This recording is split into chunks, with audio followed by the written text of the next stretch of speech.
Good morning, everybody. Welcome to Shine Campus Book Study. So we finished our last book last week, and then, yeah, to me, just being able to grow different kind of pieces of knowledge is really important. Um, you can always go back and look at what we read in that book. We'll start reading Think and Grow Rich and get into all the juice of this um, book and refocus the way that we think about money as much as possible. So let's go ahead and get started. A word from the author. So in every chapter of um, this book, mention has been made of the money making secret, which has made fortunes for hundreds of exceedingly wealthy men whom I have carefully analyzed over a long period of years. The secret was brought to my attention by Andrew Carnegie more than half a century ago.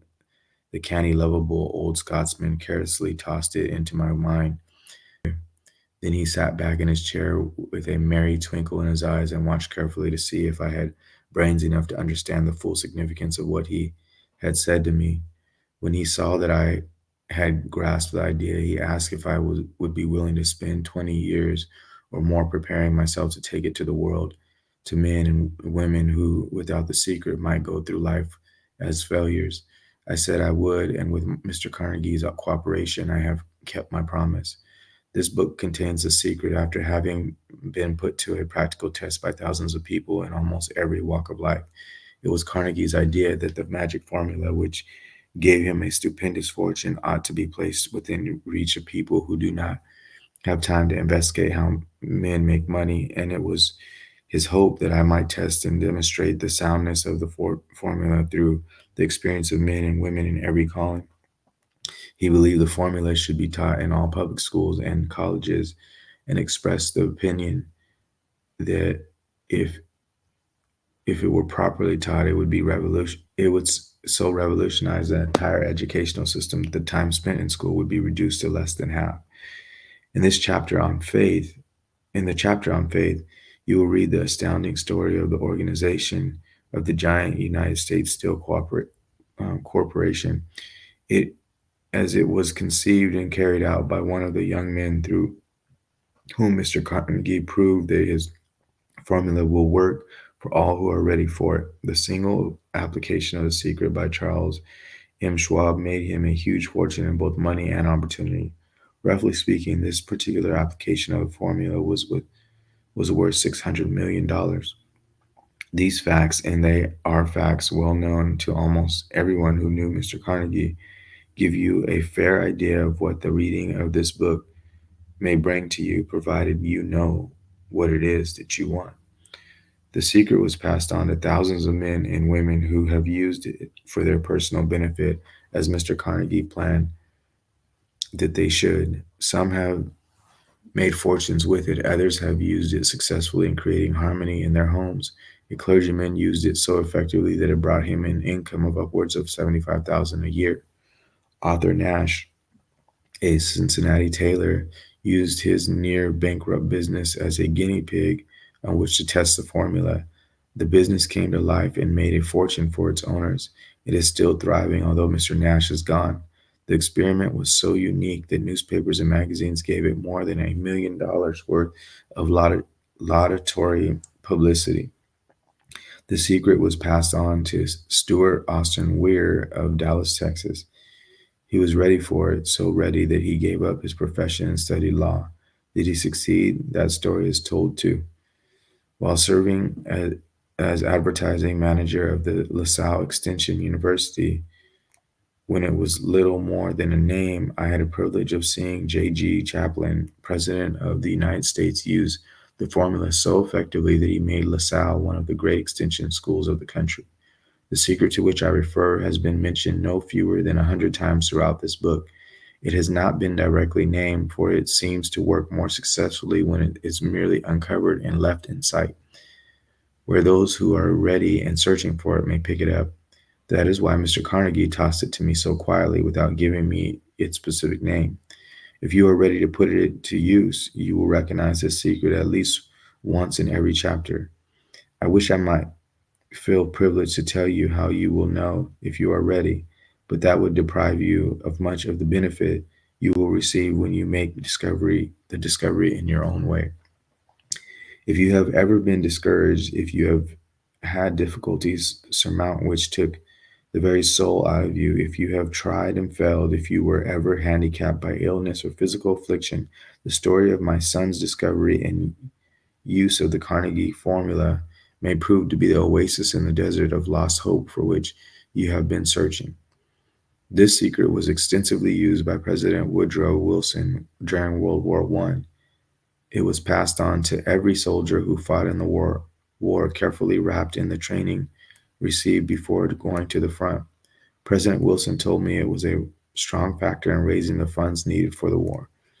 A, a peculiar thing about this secret is that those who once acquire it and use it find themselves literally swept on to success. If you doubt this, study the names of those who have used it wherever they have been mentioned. Check their records for yourself and be convinced. There is no such thing as something for nothing. The secret to which I refer cannot be had without a price, although the price is far less than its value.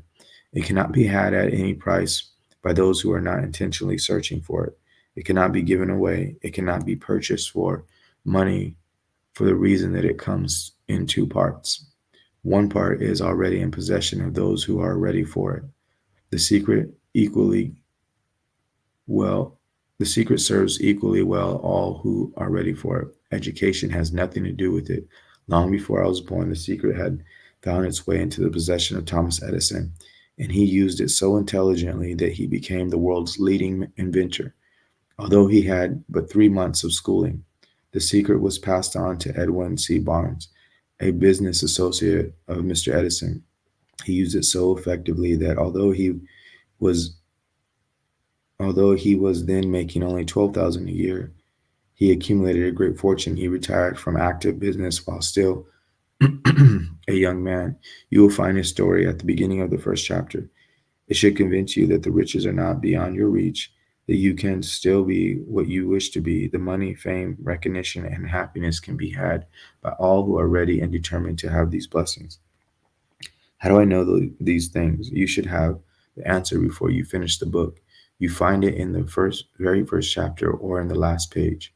While I was performing the 20-year task of research which I had undertaken at Mr. Carnegie's request, I analyzed hundreds of well-known men, many of whom admitted that they had accumulated their vast fortunes through the aid of Carnegie's secret. Among these men were tons of men that you guys can go back and check later, or pick up the book and check. These names represented but a small fraction of the hundreds of well-known Americans whose achievements, financial and otherwise, prove that those who understand and apply the Carnegie secret reach high stations in life. I have never known anyone who was inspired to use a secret who did not achieve noteworthy success in his chosen calling. I have never known any person to distinguish himself or to accumulate riches of any consequence without possession of the secret. From these two facts, I draw the conclusion that the secret is more important as a part of the knowledge essential for self-determination than which one any which one receives through that is popular known as education. What is education anyways? This has been answered in full detail. Somewhere, as you read, the secret to which I refer will jump from the page and stand boldly before you. If you are ready for it, when it appears, you will recognize it. Whether you receive the sign in the first or the last chapter, stop for a moment when it presents itself and turn down a glass, for the occasion will mark the most important turning point of your life. Remember too, as you go through the book, that it deals with facts and not with fiction, its purpose being to convey a great universal truth through which all who are ready may learn what to do and how to do it. They will also receive the needed stimulus to make a start. As a final word of preparation, before you begin the first chapter, may I offer one brief suggestion, which may provide a clue by which the Carnegie secret may be recognized. It is this: all achievement, all earned riches have their beginning in an idea. If you are ready for the secret, you already possess one half of it. Therefore, you will readily recognize the other half the moment it reaches your mind. Napoleon Hill. All right, so for for me, that's a cool introduction and gets me kind of like hyped to look for the secret. We'll spend the next 5 minutes um, getting as far as we can in the first chapter. So, thoughts are things. The man who thought his way into partnership with Thomas Edison. Truly, thoughts are things and powerful things at that when they are mixed with definiteness of purpose, persistence, and a burning desire for their translation into riches or other material objects. Some years ago, Edwin Barnes discovered how true it is that men really do think and grow rich. His discovery did not come about at one sitting. It came little by little, beginning with a burning desire to become a business associate of the great Edison. One of the chief characteristics of Barnes' desire was that it was definite. He wanted to work with Edison, not for him. Observe carefully the description of how he went about translating his desire into reality, and you will have a better understanding of the principles which lead to riches. When this desire or impulse of thought first flashed into his mind, he was in no position to act upon it. Two difficulties stood in his way. He did not know Mr. Edison, and he did not have enough money to pay his railroad fare to Orange, New Jersey. These difficulties were sufficient to have discouraged the majority of men from making any attempt to carry out the desire. But this but his was no ordinary desire. The inventor and the tramp.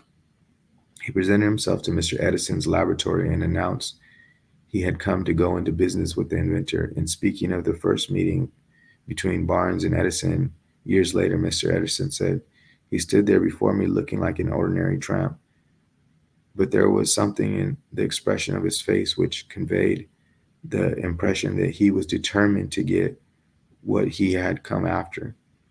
I had learned from years of experience with men that when a man really desires a thing so deeply that he is willing to stake his entire future on a single turn of the wheel in order to get it, he is sure to win.